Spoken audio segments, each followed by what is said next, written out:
Welcome to today's Explainer. We're going to unpack this absolutely brilliant historical dialogue that perfectly captures what happens when a leader's demand for blind loyalty just completely collides with an advisor's brutal honesty.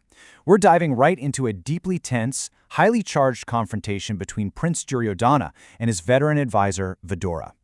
It's a classic power struggle, but what makes this specific exchange so fascinating is how it lays bare the entire psychological anatomy of a falling out. We're not just talking about a disagreement on policy here. It's this fundamental clash over what it actually means to be a loyal friend and a good leader. So we're dropping right into the breaking point of this ancient alliance with this really explosive accusation from Duryodhana. He literally says, "Thou hast been cherished by us like a serpent on our lap," just hurling this at his veteran advisor. Now, what's so interesting to me about this is how immediately personal and visceral the attack is. Duryodhana isn't just saying, "Hey, I disagree with your advice." No, he's saying, "You are a deadly, hidden threat that we foolishly nurtured." It completely sets the stage for this massive severing of ties, totally driven by a profound sense of betrayal. Let's look at Section 1, the breaking point, treason or truth. You see, this entire fallout hinges on two vastly different definitions of loyalty, and it brilliantly illustrates the core conflict here. To Duryodhana, loyalty means you wish for the success of those near to you, unequivocally. It expects unyielding partisan support. Basically, if you're on my side, you cheer for my side, full stop. But Vidura's working definition of loyalty is completely different. He believes a true ally is someone who uttereth what may be disagreeable but necessary. So we have one guy who believes in the comfort of a cheering squad, while the other believes in the absolute solemn duty of delivering the hard truth. Building on his own definition of loyalty, Duryodhana just rapid-fires these specific accusations against Vidura. He claims Vidura boasts of their enemy's fame and actively deprecates, belittles, the king's own sons. In Duryodhana's mind, by merely pointing out the strengths of their rivals, or even just seeking peace, Vidura is divulging secrets and actively working against them. He actually goes so far as to call him a meddlesome parasite. Wow! Duryodhana is essentially arguing that because Vidura points out their flaws, he's committing the gravest sin possible, injuring his own master. So in this echo chamber, objective analysis is literally treated as flat-out treason.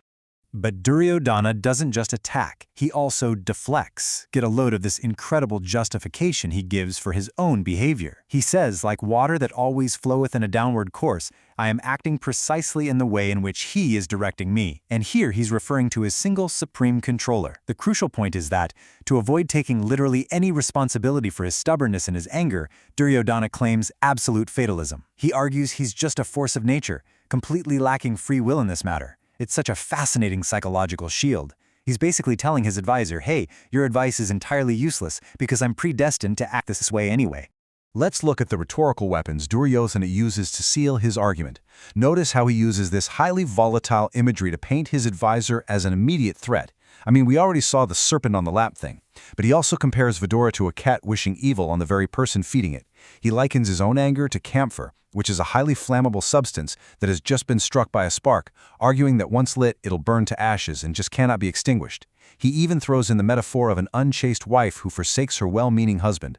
These aren't just off-the-cuff insults, right? They're carefully chosen linguistic tools designed to frame Vidura not just as a dissenting voice, but as a dangerous, corrupting element that must be immediately purged.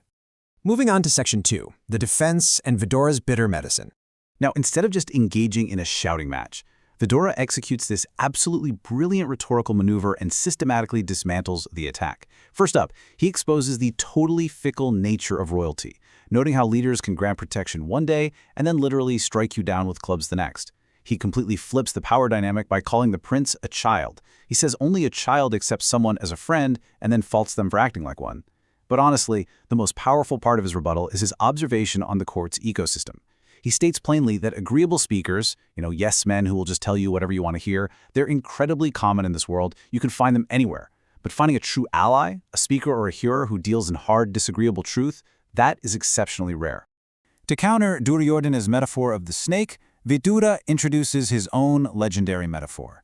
He brilliantly describes necessary truth and the humility required to actually hear it as a medicine. He says it's bitter, it's pungent, burning, unintoxicating, disagreeable, and outright revolting. He really doesn't sugarcoat the experience of being told you're wrong. He acknowledges that, yeah, it hurts, it burns the ego. It's a deeply unpleasant experience. But just like a harsh regimen of medicine, it's absolutely vital for curing the disease of arrogance. And this brings us to his ultimate challenge to the king. Vidura says, "Drink thou that which the honest drink, and the dishonest shun."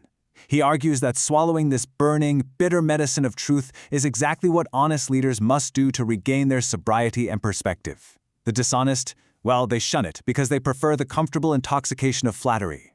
By framing it this way, Vidura places the responsibility squarely back on the leadership. The advice has been given.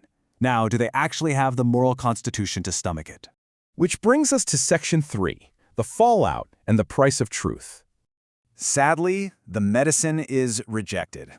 Knowing that his necessary truths have just fallen on deaf, angry ears, Vidura makes his final move. He says, "Happen what may unto thee, here I bow to thee." He gracefully but very firmly severs his ties to the crown. He wishes them well, he bows respectfully, but he draws a hard boundary right there. He recognizes that there's just no utility in offering a cure to a patient who completely refuses to open their mouth. He accepts that they're choosing their own fate, and he just removes himself from the impending disaster. But right before he walks out the door, Vidura delivers one last, chilling message. Remember Duryodhana's opening insult, calling Vidura a serpent on their lap? Well, in a masterful closing move, Vidura takes that exact metaphor and just completely flips it on its head. He says, as a final lesson, "The wise should never enrage such as adders as have venom in their very glances." He's essentially saying, look, you called me a snake, but you have absolutely no idea what true danger looks like. By driving away the very people trying to protect them, they're blundering into a pit of actual deadly vipers. It's such an ominous, truly unforgettable warning. As we wrap up this explainer and unpack this timeless conflict, we kind of have to turn the lens on ourselves, right? Because this ancient text isn't just about some royal court. It's about the very real human tendency to seek comfort over reality. So I want to leave you with this question to ponder. In your own life, in your career, your leadership circles, do you demand the comfortable illusion of blind loyalty? Or do you actually have the courage to surround yourself with true allies and swallow the bitter, burning medicine of truth when you need it most? Give that some thought, and I'll catch you in the next explainer.